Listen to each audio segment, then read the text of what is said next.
अस्सलाम वालेकुम नाज़रीन, प्रोग्राम टेस्टरवाम के साथ मैं हूं अफजल अयूबी। नाज़रीन, पाकिस्तान में सियासी और मुआशी अदम इस्तेहकाम की वजह से हालात दिन ब दिन अबतर होते जा रहे हैं। क्या वजूहत हैं, इकनॉमिक्स क्राइसिस के पीछे क्या लॉजिक है, क्या टैक्स निज़ाम भी हमारा ऐसा है जिसकी वजह से हम इकनॉमिक्स क्राइसिस की तरफ गए हैं, या इंटरनेशनली तौर पर हम इकनॉमिक्स क्राइसिस की तरफ जा रहे हैं। इस पर आज गुफ्तगू करेंगे और इस पर गुफ्तगू करने के लिए मेरे साथ स्टूडियो में मौजूद हैं चौधरी कमरुज़्ज़मान साहब। आप जनरल सेक्रेटरी हैं, पाकिस्तान टैक्स बार एसोसिएशन के, साबिक सदर हैं लाहौर टैक्स बार एसोसिएशन के। उनके साथ मौजूद हैं फैसल इकबाल ख्वाजा साहब। आप सीनियर चार्टर अकाउंटेंट हैं, हमारे टैक्स अमूर हैं और मेंबर आई कैप हैं। उनके साथ मौजूद हैं मोहम्मद हनीफ सलीमी साहब, सीनियर एडवोकेट हैं और लाहौर टैक्स बार एसोसिएशन के सीनियर मेंबर हैं। और लाइन पर हमारे साथ मौजूद हैं काशिफ अनवर साहब, आप सदर हैं लाहौर चैम्बर ऑफ कॉमर्स के। चौधरी साहब, इकनॉमिक्स क्राइसिस की जब हम बात करते हैं, असल में ये है क्या है, और जो अब मौजूद हालात में जिस तरह मुल्क डिफ़ॉल्ट की तरफ जा रहा है, बा खबर ज़राए भी, बा खबर वज़रा भी ये बयान देते नज़र आ रहे हैं मुल्क डिफ़ॉल्ट कर चुका है। आप इसकी वजूहात क्या हैं, उनको किस तरह देखते हैं? देखें, जो आपने वज़रा के बयानात की हद तक बात की, वो देखें वो तो ख्वाजा आसिफ साहब ने जी जी बड़ा ब्लंटली और ओपनली कह दिया। अब रही जो वजूहात हैं, देखें वजूहात ये एक आधे महीने में, 6 महीने में, 1 साल में नहीं। हम कंटिन्यूसली जो बोरोइंग कर रहे थे और उसके बाद उसकी जो यूटिलाइजेशन थी वो नॉन प्रोडक्टिव, मैं समझता हूँ कि हमने उसकी यूटिलाइजेशन की और उससे जो हमें उस कर्ज़ से हासिल शुदा जो ओवरऑल मजमुआ है हमारे पास, हमने कोई सच एसेट भी क्रिएट नहीं किए और ना कोई उसके से लॉन्ग टर्म इन्वेस्टमेंट हुई, ना उनसे कोई प्रोजेक्ट्स को हमने बनाया, बल्कि हम उस तमाम पैसा जो लेते रहे उसको स्पेंडिंग में सादा ले जाते रहे, एक्सपेंसेस में ले जाते रहे। अच्छा, अब वो उस सिचुएशन एक आ गई कि हमें फिर उस सूद को अदा करने के लिए जो हमने कर्ज़ लिया है, हमें फिर मज़ीद कर्ज़े लेने पड़े। अब सिचुएशन अब इस वक्त ये आ गई कि हमें वो कर्ज़ मिलना भी नामुमकिन हो गया। अल्टीमेटली क्या हुआ कि हमने IMF के साथ जो शराइत थी, उनकी मनमानी के तहत हमने तमाम जो डिवेल्यूएशन भी की, उसमें भी हमने पहले तो रोका रखा आर्टिफिशली जो फॉरेन एक्सचेंज रेट्स थे। अल्टीमेटली हमें वो बैंक के साथ ओपन मार्केट को टच करना पड़ गया और बैंकिंग के जो रेट हैं उनको भी हमें फ्लेक्सिबल करना पड़ गया। जी जी बेसिक जो आपका एलिमेंट है, आपके पास जो फॉरेन एक्सचेंज आने का है वो है। जी आपकी एक्सपोर्ट बड़ी थोड़ी है, इंपोर्ट बहुत बड़ी थी। इंपोर्ट के ऊपर जो हमने जो गैप था उसको बजाय हम कवर करते, हमने एक और ज़्यादती की। हमारे बिजनेसमैन ने भी ज़्यादती की, उसमें शामिल हैं, और बाकी लोगों ने भी, कि हमने डॉलर की बाइंग शुरू कर दी। और बिजनेसमैन ने, जिसके पास 4 माह का मटेरियल का साइकिल था, उसने वो 6 माह का मंगाया, उसने 8 माह का मंगाया। तो अल्टीमेटली क्या हुआ कि हम उस सिचुएशन के पास चले गए कि बैंकों के पास जो रिज़र्व थे डॉलर के, या उनके पास जो फॉरेन एक्सचेंज आता था, वो बिल्कुल नैरो मार्जिन पे चला गया।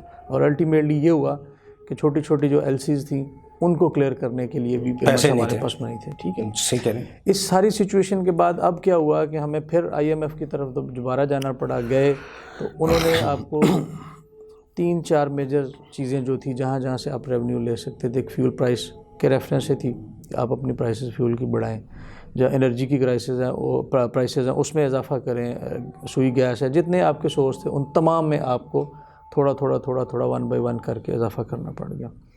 और अल्टीमेटली चूँकि देखें, बात यह है कि जो हमारी स्पेंडिंग है वो अपनी जगह कायम है, हम अपनी स्पेंडिंग में कमी नहीं कर रहे, सिर्फ अखराजात बढ़ रहे हैं। अखराजात उसी जगह हैं, बल्कि उनको अगर आज हम मल्टीप्लाई करते हैं तो अखराजात की जो परसेंटेज है वो ऊपर जा रही है। जी जी और जो हमारे पास इनफ्लो पैसा जी जी आना है उसको नीचे जा रहा है।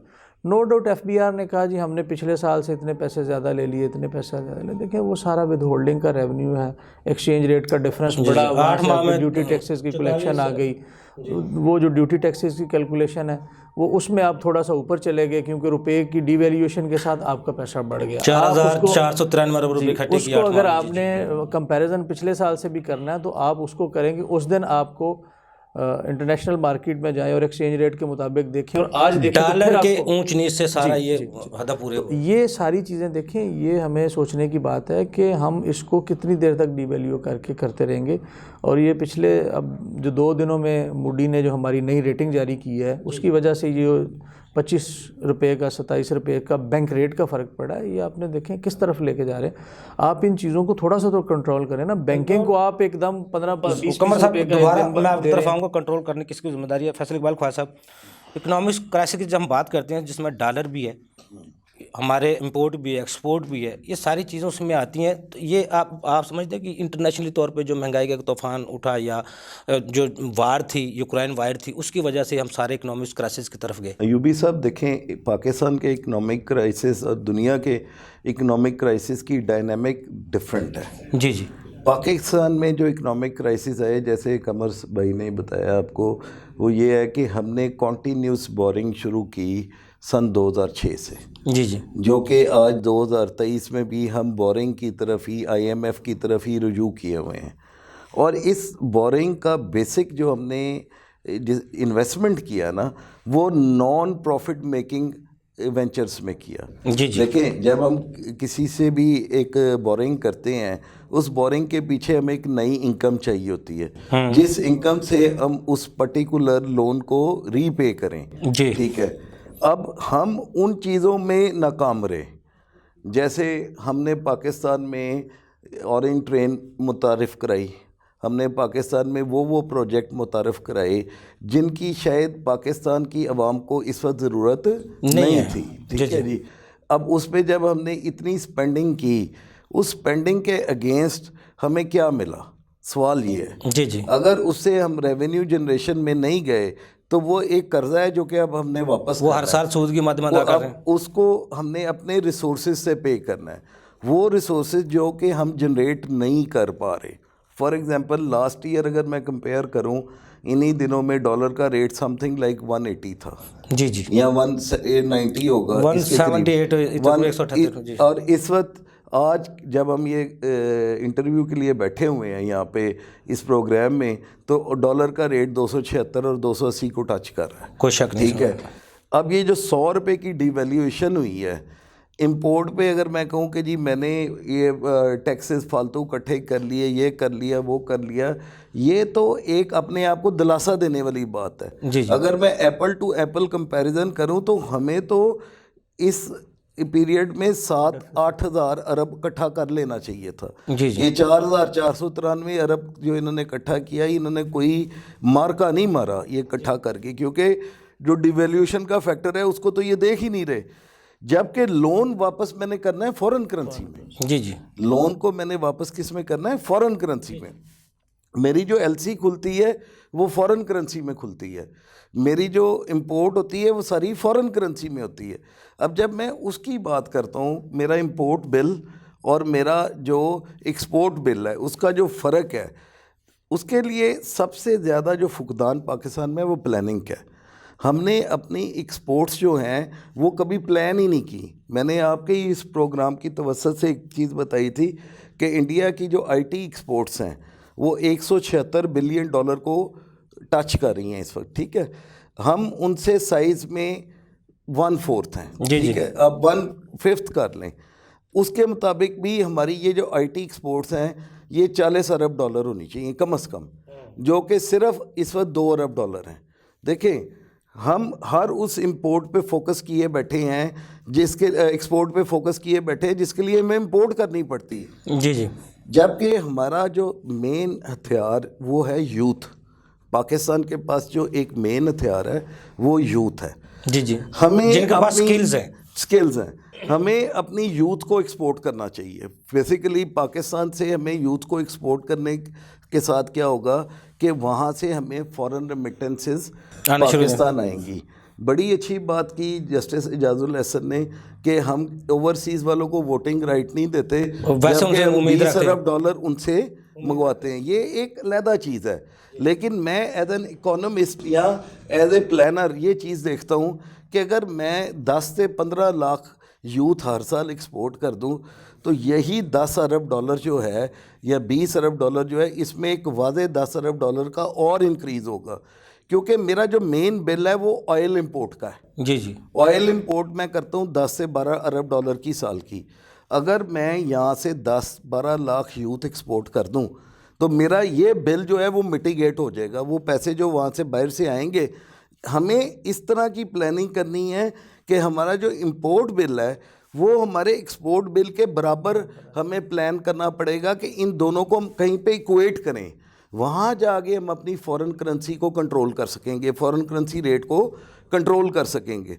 दूसरी चीज़ें जो हमने लोन रीपे करने हैं, देखें हमें इस वक्त प्रोस्पेक्टिवली ये सोचना पड़ेगा कि हम इंटरनल रिसोर्सेज कहाँ कहाँ से जनरेट कर सकते हैं और उन इंटरनल रिसोर्सेज को हम कैसे यूटिलाइज़ करते हुए इस लोन की लेने की मद को मिनिमाइज़ करें और वापस करने की मद को मैक्सिमाइज़ करें। क्योंकि जब तक हम इस लोन को वापस करने की मद को मैक्सिमाइज़ नहीं करते तो ये दिन ब दिन एक पहाड़ इकट्ठा होता जाएगा।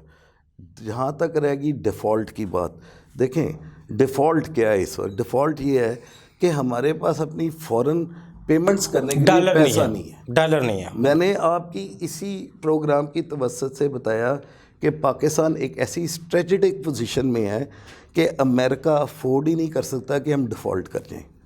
देखें इस वक्त हम कहाँ बैठे हुए हैं, हमारे एक तरफ चीन है, एक तरफ रशिया है, ठीक है, एक तरफ इंडिया और एक तरफ ईरान है। अब 3 ऐसे ममालिक हैं जिनका डायरेक्ट स्टेक है अमेरिका का।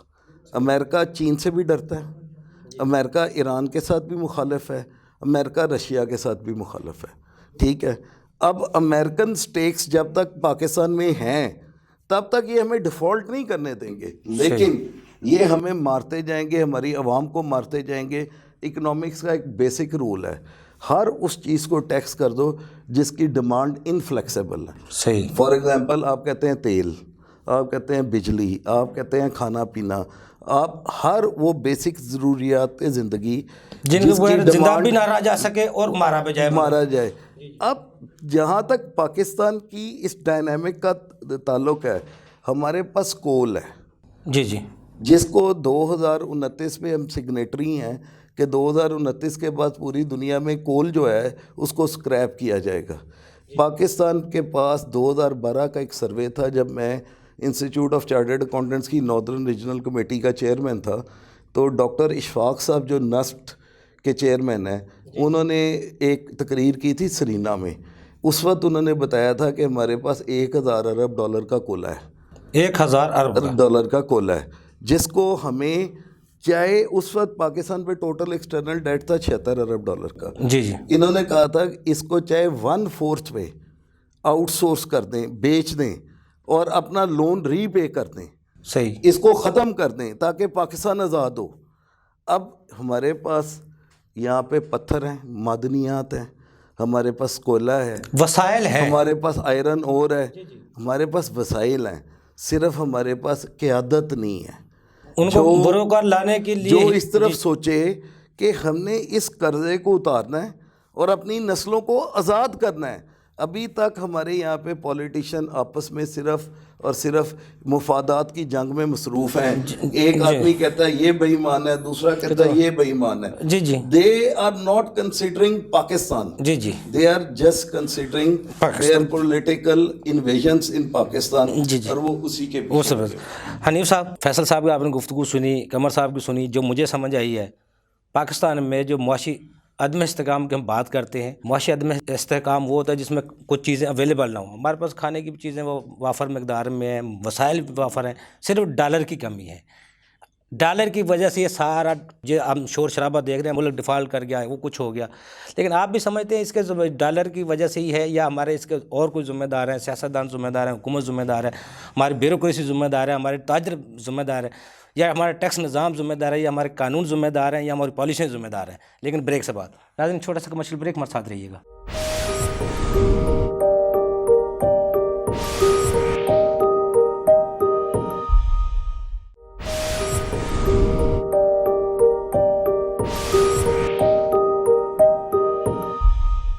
वेलकम बैक नाजरीन। जी हनीफ साहब। सर आपने बहुत अच्छी बात की, बहुत अच्छा क्वेश्चन किया। मैं एंडोर्स करता हूँ फैज साहब की बात को और कमर साहब की। इसमें मिन हैसुल कम हम सारे जिम्मेदार हैं, ना तो हमारे सियासतदान इसको रिस्पॉन्सिबिलिटी ले रहे हैं, ना ही हमारी ब्यूरोक्रेसी ले रही है, ना हमारी पॉलिसी है। हमारा जो टैक्स कलेक्शन का निज़ाम है वो बताते खुद एक बहुत बड़ा करप्शन का घाट है। वो बजाय के टैक्स पेयर्स को फैसिलिटेट करने के लिए वो उल्टा उनके लिए मसाले पैदा करते हैं। पाकिस्तान में कल्चर वो है जिसने सबक याद किया, छुट्टी उसको नहीं मिली। उसके बाद फिर ये वो हमारे टैक्स निज़ाम में कितने लो टैक्स पेयर हैं। जी। आबादी के लिहाज से भी 1% भी नहीं है, 1% भी नहीं। अभी हम कल देख रहे थे एक्टिव टैक्स की लिस्ट, उसमें कितने 31-32 लाख के लोग जी जी, एक्टिव टैक्स की लिस्ट है। वो तो चलो है, उनमें से टैक्स देने वाले कितने हैं? टैक्स देने वाले वो उसमें टैक्स देने वाले वही 5-10% है। जी जी, ऐसे ही है। और हमारे ये जो अपना रेवेन्यू कलेक्शन की बात कर रहे हैं, वो तो विद होल्डिंग है।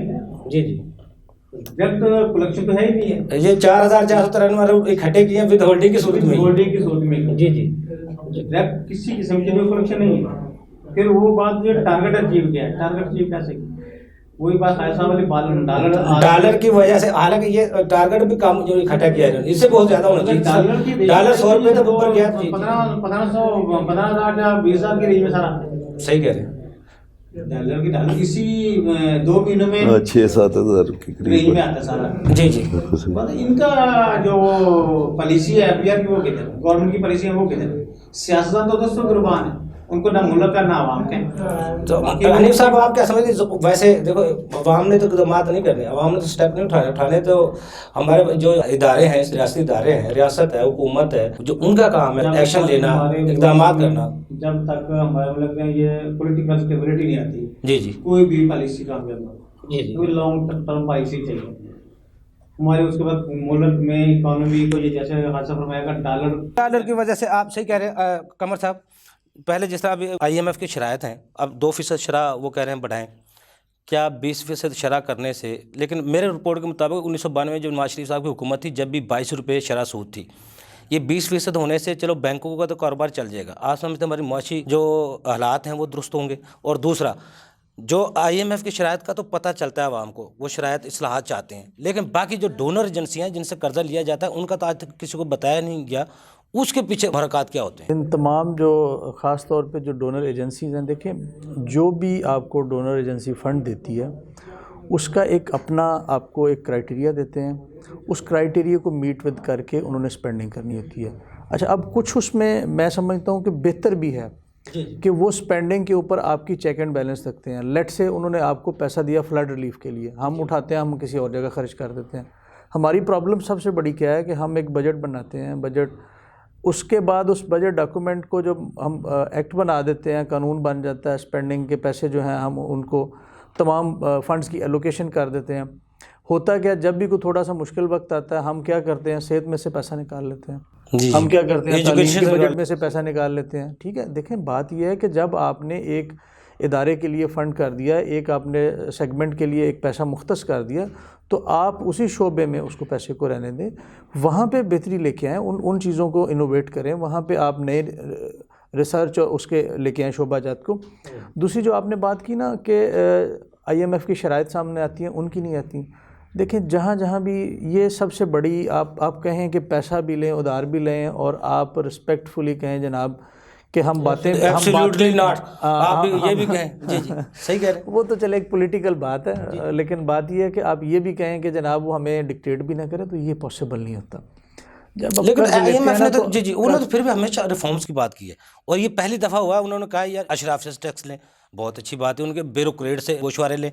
उनकी जो शराइत थी वो काबिल कबूल थी, जो बहुत पहले करनी चाहिए थी, जो वो आप कह रहे हैं। देखिए बात यह है कि उसमें कुछ अच्छी चीज़ें भी हैं, लेकिन उसको आपकी ब्यूरोक्रेसी रेजिस्ट करती है ना। यही लोग आपको आज बातें सामने आई हैं, पता चला है कि वो मांग क्या रहे थे। आपको तो हमेशा यही क्या करते हैं, आपकी बिजली की कीमत बढ़ा दें, आपकी गैस की कीमत बढ़ा दें, आपकी फलां सब्सिडी थी, अभी 380 अरब की सब्सिडी 170 रुपये का बजट आया का नया टैक्स लगा और दिया, अभी तक वो IMF ने पैसे भी नहीं दिया। अगली जो बात सबसे बड़ी है कि जहाँ जहाँ पैसा ड्रेन हो रहा है, वो एक जगह से हमने 1 रुपये को नहीं रोका। सही कह रहे हैं। जहाँ जहाँ हमारी स्पेंडिंग जो है, एक्स्ट्रा स्पेंडिंग हो रही है, किसने अपनी सिक्योरिटी छोड़ी है, किसने, अभी तो बातें ही है ना, किन लोगों ने अपने परक्विजिट्स कम किए हैं, किसने कहा जी हमारे परक्विजिट्स कम कर दें, कोई नहीं करने लगा। हम मुराद सारे लेना चाहते हैं, चाहे वो हम बात करें जुडिशरी की, चाहे हम बात करें मिलिट्री एस्टेब्लिशमेंट की, चाहे प्रोटोकॉल हर बंदा चाहता है, अपनी अपना जो ब्यूरोक्रेसी है उसकी बात करें, चाहे हम एक आम कॉमन मैन की बात करें, हम अपने परक्विजिट्स कोई बंदा भी नहीं छोड़ना चाहता। लेकिन ये कहता है कि जनाब सेक्रीफाइस कौन करे, हर शख्स दूसरे को कहता है कि आप सेक्रीफाइस करें, तो इस तरह नहीं होता। खुद नमाज नहीं पढ़नी, दूसरों को तलकीन करनी है नमाज पढ़े। इस वक्त जो ज़रूरत है वक्त की, वो ये है कि जितनी हमारी अनड्यू स्पेंडिंग है उसको रोका जाए, और इसमें कोई शक नहीं है जो आपने इंपोर्ट के ऊपर बैन किया, बल्कि मैं तो कहता हूँ तमाम लग्जरी आइटम एक स्पेसिफिक पीरियड के लिए बैन कर देनी चाहिए, बिल्कुल बैन कर देनी चाहिए। उसमें सिर्फ आपकी जो ज़रूरियात ज़िंदगी की चीज़ें हैं वो आएँ, हेल्थ से रिलेटेड आपकी जो चीज़ें हैं, एजुकेशन से रिलेटेड आपकी कुछ चीज़ आनी है, रिसर्च से रिलेटेड आपका को आना है, और उसके बाद अगर कोई आपकी ज़रूरत की चीज़ है तो वो सिर्फ और सिर्फ आपकी एक्सपोर्ट ओरिएंटेड इंडस्ट्री जितनी एलसीज बंद हुई सबको पता है 4-5 माह क्या होता रहा, बहुत से सेक्टर बंद हो गए, बहुत सी टेक्सटाइल बंद हो गई, बहुत सी इंडस्ट्री बंद हो गई, बड़े बड़े नामवर इदारे बंद हो गए एलसीज ना खुलने की वजह से। क्या ये जिम्मेदार थे?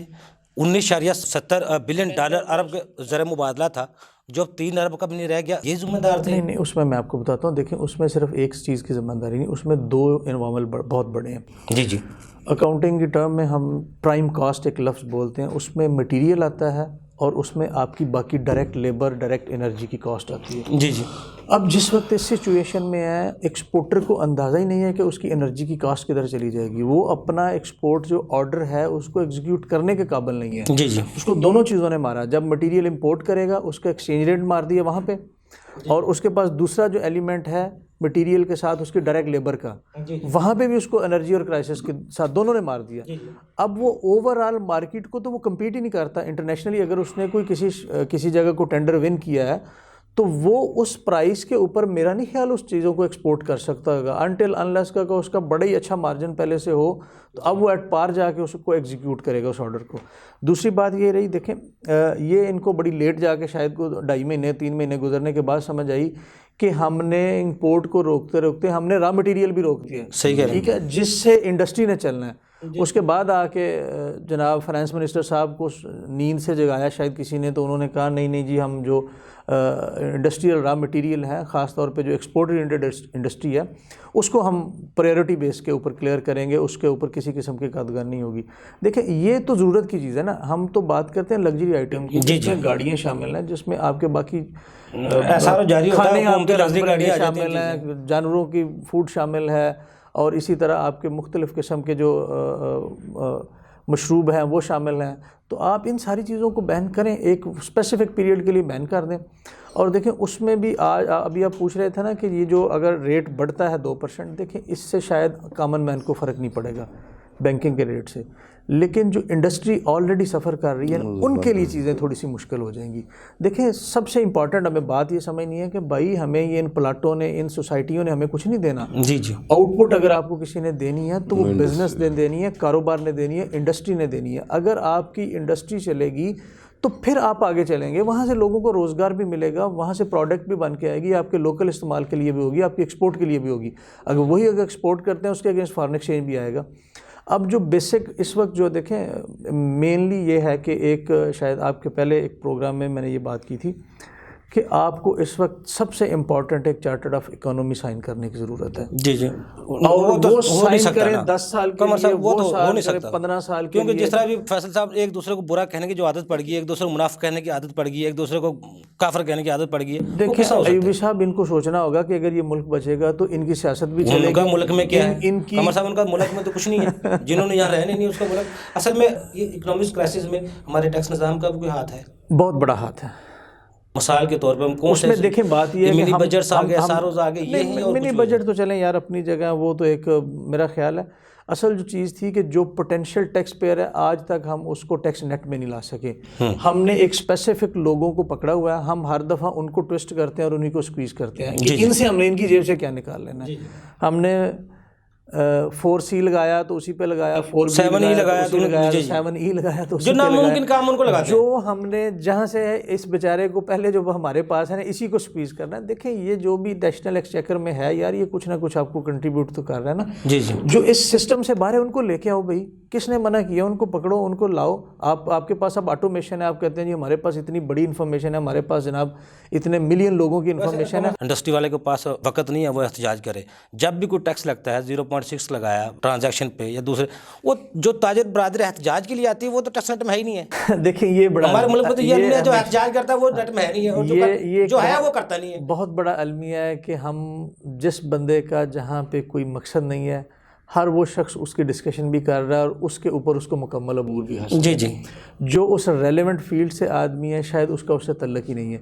ये वही आज समझ लें जिस तरह एक आम डॉक्टर का एक अताई का फ़र्क है ठीक है, असल में बात यह है कि हमने प्रोफेशनलिज्म को तो फ़रोग नहीं दिया, सही कह रहे हमने हैं। चीज़ों को सही मानों में आगे लेके तो अच्छा आए नहीं कमर हैं। साहब, मैं आज तक दोबारा अगर आपकी आप तरफ सपोर्ट- आऊँगा। पाकिस्तान टेस्ट बार का जो मुतालबा है वो क्या कह रही है, लेकिन उससे पहले मेरे साथ लाइन पर मौजूद हैं काशिफ अनवर साहब। आप सदर हैं लाहौर चैम्बर ऑफ कॉमर्स के। काशिफ अनवर साहब, आपको अपने प्रोग्राम सर खुशामदीद कहते हैं। अस्सलाम वालेकुम सर। जी वालेकुम अस्सलाम। काशिफ अनवर साहब, ये बताइएगा मौजूदा हालात में पाकिस्तान को मुआशी बदहाली से किस तरह निकाला जा सकता है? जी बिल्कुल, मौजूदा हालात में हमें शॉर्ट टर्म, मीडियम टर्म और लॉन्ग टर्म अपनी प्रायोरिटीज़ को सेट करना होगा, लेकिन ये बहुत ज़रूरी है कि ऑपोजिशंस और गवर्नमेंट्स एक पेज के ऊपर बैठें और वो बैठकर चार्टर ऑफ अंडरस्टैंडिंग और चार्टर ऑफ इकोनॉमी को साइन करें, क्योंकि जब तक एक पेज पे बैठ के चार्टर ऑफ अंडरस्टैंडिंग नहीं होगी तब तक चार्टर ऑफ इकोनॉमी साइन नहीं होगा, और जब तक हम अपने मुस्तकबिल का फ़ैसला नहीं करेंगे कि हमने कैसे चलाना है अपनी इंडस्ट्री को, हमने इस मुल्क के साथ क्या करना है, तब तक हम अपने मुल्क को सही रास्ते की तरफ नहीं ले जा सकेंगे। काशिफ अनवर साहब, ये भी बताइएगा कि पाकिस्तान जो इकोनॉमिक क्राइसिस में है, ये इंटरनेशनली तौर पर है या हमारे हुकूमत की नाकस पॉलिसियों की वजह से? नहीं जी, आप ये इंटरनेशनली भी क्राइसिस चल रहा है और हमारी पॉलिसीज़ भी वक़्त के मुताबिक अल्टीमेटली हर गवर्नमेंट ये कोशिश करती है कि वो बेहतर से बेहतर प्रायोरिटीज़ अपनाए और बेहतर से बेहतर अपनी आवाम की सहूलियात पैदा करे। तो जो हमारे हालात हैं, हमारे रिज़र्व्स कम हैं, हमारे पास एक्सपोर्ट्स नहीं बढ़ पा रही, हमारे कंटेनर्स खड़े हैं, तो कुछ इश्यूज़ तो गवर्नमेंट को विरासत में मिले हैं और कुछ पिछली गवर्नमेंट्स की वजह से हमारी पॉलिसीज़ की ऐसी प्रायोरिटीज़ थी कि हम उनको सही तरह से इन्वेस्टमेंट अपने मुल्क के अंदर नहीं कर सके। तो मैं समझता हूँ कि इंशाल्लाह हालात बेहतर होते हैं, 9th रिव्यू क्लियर होता है और गवर्नमेंट आगे अपने फ़ैसले बेहतर तरीके से करती है, तो हमारे हालात इंशाल्लाह बेहतर होंगे और इकॉनमी भी बेहतर हो जाएगी। काशिफ साहब, आखिर में ये भी बताइएगा कि जो हमारी 2/3 ब्लैक इकॉनमी है उसको सर्किट में लाने के लिए हुकूमत को क्या हिकमत अमली अपनानी चाहिए? देखें, गवर्नमेंट को चाहिए कि इस वक्त सबसे पहले तो 9th रिव्यू को क्लियर करे। 9th रिव्यू के बाद IMF को कन्विंस करे कि जितना भी अनडिक्लेयर्ड फॉरेन रिजर्व्स हैं हमारे मुल्क के अंदर, उसको किटी के अंदर आना चाहिए। गवर्नमेंट को ऐसी स्कीम देनी चाहिए कि वो गवर्नमेंट के पास पैसा आ जाए, और मैं तो ये भी समझता हूँ कि जनरल एमनेस्टी देनी चाहिए, और मेरी ये भी ख्वाहिश है कि पॉलिटिशियंस को भी देनी चाहिए। अगर कोई पैसा किसी का मुल्क के अंदर है, मुल्क के बाहर है, उसकी एमनेस्टी को हमें उस तरह से बताना चाहिए कि कोई पैसे देना चाह रहा है बैंक के अंदर, उसका रेट क्या होगा, कोई बाहर अपने कैपिटल को वाइट करना चाह रहा है, उसका रेट क्या होगा, कोई पॉलिटिशियन है वो अपनी इन्वेस्टमेंट को जो उसने डिक्लेयर नहीं की उसको मुल्क के अंदर लाना चाह रहा है और किटी में उसको वाइट करना चाह रहा है, तो हमें इन बातों पे सोचना होगा, क्योंकि जब तक पैसा नहीं आएगा तब तक इंडस्ट्री नहीं चलेगी, इंडस्ट्री नहीं चलेगी, टैक्स नहीं बढ़ेगा। तो मैं समझता हूँ कि गवर्नमेंट को बहुत जल्दी कुछ फैसले करने चाहिए ताकि हम अपने मुल्क को बचा सकें। जी बहुत शुक्रिया काशिफ अनवर साहब, आपने हमें टाइम दिया। नाज़रीन, छोटा सा कमर्शियल ब्रेक, हमारे साथ रहिएगा।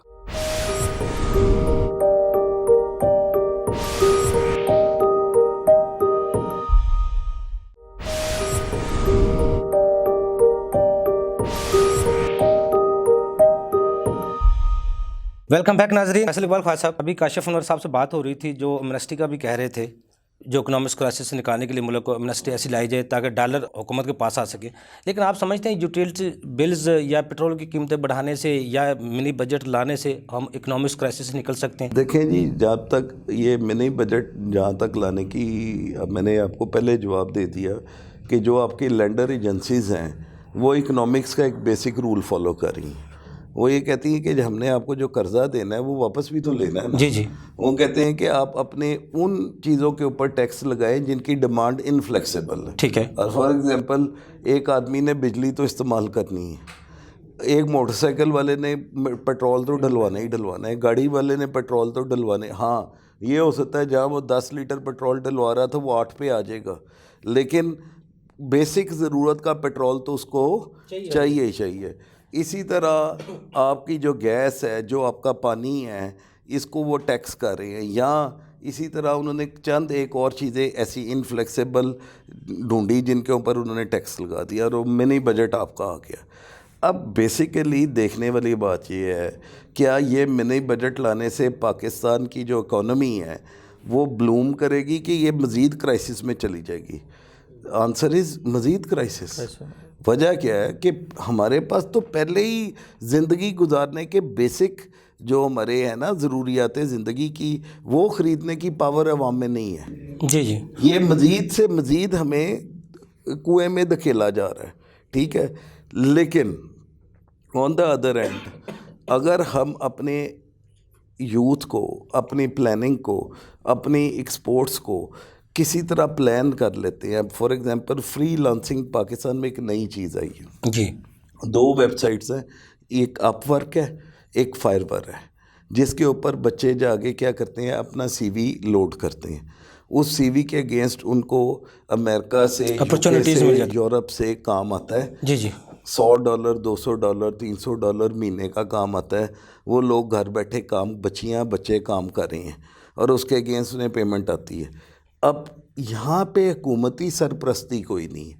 इंडिया में IT सेक्टर को हुकूमती सरपरस्ती थी, जिसकी वजह से उनकी जो IT की एक्सपोर्ट है वो चलेगी $176 अरब पे। जी जी। हमने यहाँ पे अरफा क्रीम टावर तो बना दिया, लेकिन वो सहूलियत फराहम नहीं लेकिन हमने प्रैक्टिकली यूथ पे कोई ऐसा काम नहीं किया कि लोग जो हैं वो एक्सपोर्ट के लिए तैयार हो सके। सही कह रहे हैं। यहाँ पे हमने वो प्रोडक्ट प्रोड्यूस ही नहीं की जो एक्सपोर्ट में जाके काम कर सकें। फॉर एग्जांपल अगर I would have been education minister या प्लानर, मैं क्या करूँगा, या मैं ओवरसीज़ मिनिस्टर होता, मैं ये करता कि 1974 में मेरे वाले साहब ने मुझे बताया कि अमेरिका से लोग आते थे और लॉ कॉलेज के बाहर जो है ना एक स्टॉल लगता था। जी जी। और जो लोग अमेरिका जाना चाहते थे उनको वहाँ पे वकीलों को हायर किया जाता था, यंग वकीलों को, जी जी। जो कि अमेरिका जाके क्लेम वेरिफिकेशन का, लिक्विडेशन का और इंश्योरेंस का काम करते थे,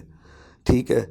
अभी भी हमें अब वही ज़रूरत है कि हर पढ़ा लिखा आदमी या हर मेहनती आदमी आगे ओवरसीज़ मिनिस्ट्री में अपना पासपोर्ट जमा कराए और अपनी स्किल या अपनी मेहनत बताए। जी जी। अब ये ओवरसीज़ मिनिस्ट्री का काम है कि उसके लिए फॉरेन में कहाँ काम जगह मिल सकती अवेलेबल है। है वो यहाँ से इसको एक्सपोर्ट करें। सही कह रहे हैं। ठीक है, जब ये लोग बाहर जाके काम करेंगे ये अपनी तनख्वाह का एक बड़ा हिस्सा सही कह रहे हैं पाकिस्तान तन वापस भेजें। भेजते हैं अपनी फैमिलियों को पालने के लिए। कोई शक नहीं इसमें। वो जो आपका फॉरेन रेमिटेंस यहाँ पे आएगा वो आपके फॉरेन जो करेंसी के डिसबैलेंस को ठीक करेगा।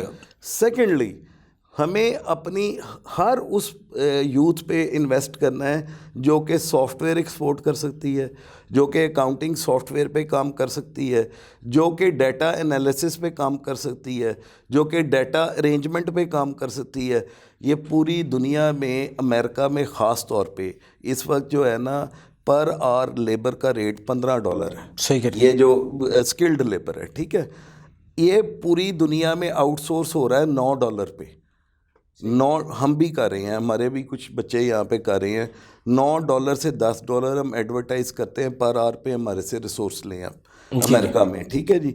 $9 का मतलब है $180 एक दिन के, ठीक है। उसको अगर आप 20 से ज़रब दें तो ये $3000 के करीब एक बच्चे का बन जाता है एक महीने का। सही कह रहे हैं। एक तो ये आई फॉरेन करेंसी, ठीक है, जिसकी हमें ज़रूरत है। जिसकी हमें ज़रूरत है। सही कह रहे हैं। दूसरा ये पाक रुपीज़ में जब कन्वर्शन करते हैं ये 6-7 लाख रुपया बन जाता है। ऐसे ही है। हमने अपनी यूथ को सड़कों पे रुलने के लिए छोड़ दिया, पढ़े लिखे लोगों सही को कह, डकैतियों की तरफ धकेल डाकू दिए। बना दिया, डकैती पे मजबूर कर दिया। हम उन्हें जॉब देने के लिए पैसा रिश्वत मांगते हैं, ना हम उन्हें एक्सपोर्ट करने को तैयार हैं, ना हम उन्हें पैटर्नाइज करने को तैयार हैं। यार हमें इन चीज़ों पे प्लानिंग करनी है, फोकस करना है, इस्टेब्लिशमेंट को भी, ब्यूरोक्रेसी को भी और पॉलिटिकल पार्टीज़ को भी। सबसे पहले हमें यहाँ पे एक पॉलिटिकल सेटलमेंट करना है कि जो भी हुकूमत आए वो 10 साल के लिए आए। सही कह रहे हैं। हमें एक कॉन्टिन्यूशन चाहिए। अब हमें एक कॉन्टिन्यूशन तसलसल चाहिए, चाहिए। तसलसल चाहिए। यार प्यूटन बैठा हुआ है, 20 साल से बैठा हुआ है रशिया में, जी जी। उसको कोई नहीं हिलाता। वो अवाम के लिए बैठा है ना, वो अवाम के लिए खिदमत करता है। चाइनीज सदर 30 दफ़ा इलेक्ट हुआ है, उसे कोई नहीं हिलाता, ठीक है। यार हमें क्या मसला है, हमें क्यों हमारा एक जो वज़ीर आज़म में मुंतखब वो 5 साल पूरे क्यों नहीं कर सकता? सही कह हम क्यों उसको करप्ट कहते हैं? यार एक तसलसल तो लेना। मैं कहता हूँ जी, कितना खा जाएगा वो, मैं इतना कहता हूँ करेगा जी, ना, आप सोचेगा कैसे शहबाज मुल्क का। शरीफ साहब हैं, बिलावल साहब हैं, इमरान खान साहब हैं, जो एक इलेक्ट होता है, जी जी जो एक इलेक्ट होता है उसको 10 साल दें, पॉलिटिकल स्टेबिलिटी मुल्क में लाएं, प्लानिंग लेके आएँ, अच्छे लोग लेके आए, वो लोग लेके आए जो मुल्क के लिए बेहतरी करें, बेहतरी करें, और सही यहाँ पे पॉलिटिकल स्टेबिलिटी से ही ग्रोथ हो सकती है। हनीफ साहब आप क्या कहते हैं, इकोनॉमिक्स क्राइसिस निकलने के लिए आपके पास कोई तजवीज़ है, किस तरह हम इस मुल्क को आगे ले जा सकते हैं? सर सबसे बात वही पहले रही कि सर कंट्री में पॉलिटिकल स्टेबिलिटी चाहिए, सियासी और मुआशी इस्तेहकाम आएगा तो ये मुल्क बेहतरीन तरफ जाएगा। हमारी यही है। जी उसके बाद फिर जिसके लिए हमारा आप पाकिस्तानियों को पाकिस्तानी नहीं पूरी कौम बनना पूरा कौम पड़ेगा। बनना। जब कौम बनेगा तो फिर इस मुल्क के लिए वो कुछ सोचेंगे। सही कह रहे हैं कमर साहब। पाकिस्तान टैक्स बार की प्रपोजल पहले भी आती रही हैं, BTP पर हुकूमत को कोशिश करनी चाहिए ताकि टैक्स पेयर बढ़े। दूसरी तरफ जो आप रियासती इदारों को प्राइवेट कर रहे हैं या उनको गिरवी रख रहे हैं या बेच रहे हैं, आप जिस तरह वज़ीर-ए-आज़म ने बयान दिया था भी लग्जरी गाड़ी हम बंद कर दो, प्रोटोकॉल भी बंद कर दो, यूटिलिटी बिल्स भी अपने खुद जमा करवाएं। इसके अलावा पाकिस्तान टैक्स बार का एक प्रपोजल थी, आप इनको अवाम के साथ पार्टनरशिप पे दे दें, प्राइवेट कर दें, उसको गिरवी देने के बाद उनको अवाम को दे दें, अवाम करें, हुकूमत की मलकियत भी रहे चीज़ें और पाकिस्तान ग्रो भी कर जाए। मुमकिन है इसका? डेफिनेट पूरी दुनिया में देखें ये फार्मूला बड़ा कामयाब है, पब्लिक प्राइवेट पार्टनरशिप इसको हम कहते हैं। और इसमें मेरा ख्याल है कि हमें इसी नहज पे जाना चाहिए। देखें इदारों को बेच के मामला नहीं चलेंगे, इदारों को चलाने से मामला। सही कह रहे हैं। देखें आपके पास इतने बड़े इदारे जो एक वक्त में पूरी आपकी एक ज़रूरत पूरी करता था, जैसे पाकिस्तान स्टील थी, वन ऑफ द बेस्ट आपकी एयरलाइन थी PIA। देखें आज क्या शर्म हमने कर दिया। सही कह रहे हैं। हमने लोगों को इस तरह से भर्ती किया है कि आप भी आ जाओ, आप भी आ जाओ। एक बंदे की जगह हमने 6-6 बंदे MCB भर्ती कर दिए। आपने सेल किया तो आज वो तरक्की आज करके देखिए सबसे आगे। बैंक को आपने 22 अरब रुपया प्रॉफिट है। अच्छा, इस वक्त से जो असल ज़रूरत है वो हमें अपनी डायरेक्शन ठीक करने की है। और डायरेक्शन ठीक करने के साथ साथ जो हमारा पैसा इकट्ठा होता है वो थोड़ा है या बहुत है, जैसे भी है, उस पैसे की यूटिलाइजेशन इस वक्त जो है ना वो बड़ी सोच समझ के होनी चाहिए। सही कह रहे हैं। और दूसरी बात ये है कि मेरा तो ख्याल है इस वक्त तमाम आपके जो डेवलपमेंट प्रोग्राम हैं, ये सड़कें और फलां ये एक दफ़ा बंद कर दें। इस सबको तमाम चीज़ों को एक दफ़ा रिस्ट्रक्चर करके तो फिर आगे चलें। अनटिल अनलेस के को आपका इतना ज़रूरी काम है कि जिसके बगैर गुजारा नहीं है उसको ज़रूर कर लें। सही कह रहे हैं। लेकिन इसके अलावा बाकी आपको डेवलपमेंट और नॉन डेवलपमेंट एक्सपेंडिचर पे सबसे बड़ा आपको कट लगाना पड़ेगा, वरना हमारा हशर जो श्रीलंका का उससे बुरा होने वाला है। उसकी वजह ये है कि वहाँ डिफरेंट क्लासेस इस तरह से नहीं थी जिस तरह पाकिस्तान में।